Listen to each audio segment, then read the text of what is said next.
Hey everyone, it's Jenny at JC Cards. I hope you're all doing well today. Today I'm having another go with the Wow Changers. I'm using the box set, but you can now get all of these in individual pots if you've got some particular favourites. And I'm going to be showing you a technique that I've been using recently, which I call the tone-on-tone technique, but it's basically using the Wow Changers with an embossing powder of your choosing to create a tone-on-tone look using both a changed embossing powder and that same embossing powder without the changer in it. So I'll show you how I did it in two different ways to create the cards you saw at the start of this video.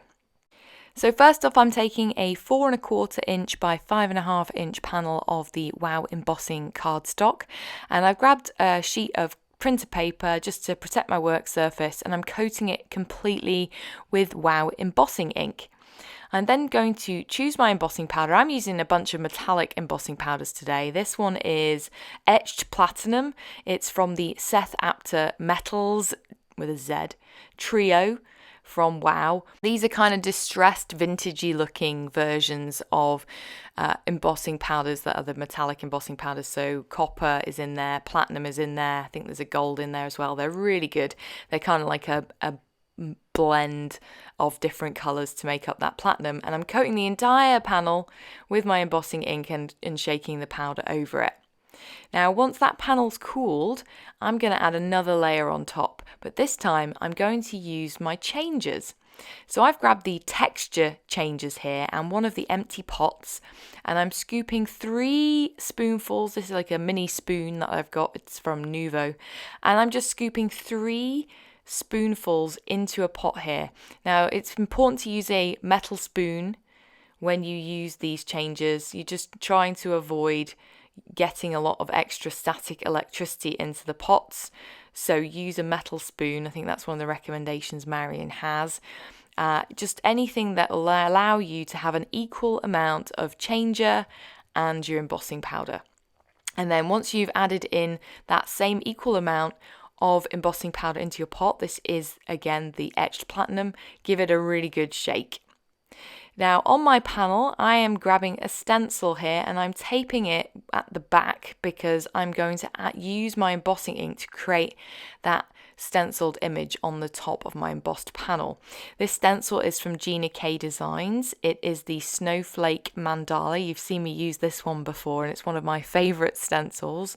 I love mandala stencils. And I'm just using my embossing ink pad and just smoothing it all over, just really kind of pushing down to get it in between those holes in the stencil.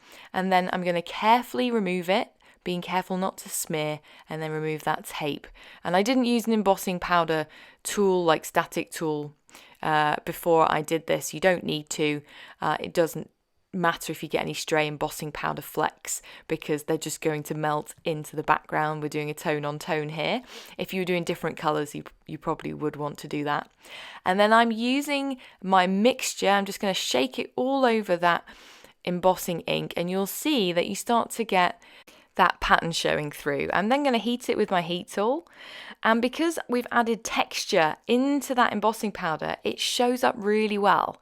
It's a tone-on-tone look, so it is subtle, but if you did this without adding the changer in, it would just melt into the background.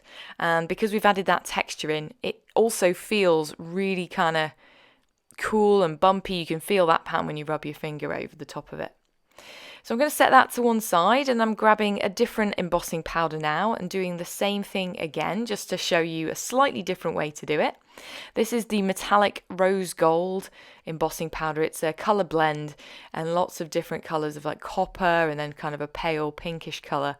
And again, I've coated my panel of Wow embossing cardstock all over with embossing ink and then just done that one layer of embossing powder. This time I've grabbed the Glisten Changer. This is my favourite. This is my absolute favourite changer. I think they need to bring this one out in a big jug of it because it's just so nice. It's super sparkly, adds a really pretty iridescent look into any of the powders you use. And I was really interested to see how it would work with a metallic embossing powder particularly. This time I'm only using 2 scoops because 3 is probably going to be a bit too much. And I'm going to use it with a stamp this time. This is the Hearts and Twine stamp set from WOW. And I'm going to use the large heart first off. I'm going to ink it up with embossing ink and then stamp it. I am actually going to stamp it what I thought was directly into the center of my panel. It turns out I was slightly off, but it's okay because I was going to be creating a background anyway. So instead of doing an all over background as I had originally planned, I decided to keep the images slightly over to the left hand side for that more kind of, I guess, modern look. So I'm going to stamp it directly into the center, off center, once I've coated it in embossing ink. And then be careful, make sure you lift directly up and don't shift that acrylic block when you're stamping onto a panel of heat embossed cardstock. It is quite slick and the stamps will more easily slip, so you just have to be quite careful. And then I've grabbed my trusty coffee filter and I'm shaking that glisten and rose gold mix all over my embossed image and then heating it up, and you'll see that that changer lightens the embossing powder slightly and adds a bunch of sparkle into it, so it does stand out really well against the heat embossed background. And because we're using that same embossing powder, it gives this really pretty tone on tone look.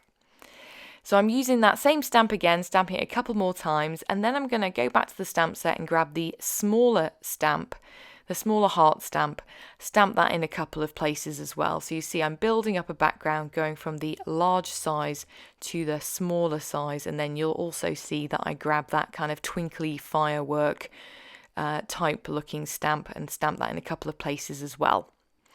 I am embossing I am adding the powder as I stamp, and then I'm heating each of the images together at the same time. So I heated all of the large hearts, then I'm adding the powder for the small hearts, and then heat embossing, and then I'm adding this smaller image, adding the powder, stamping it, adding the powder, and then heating it again.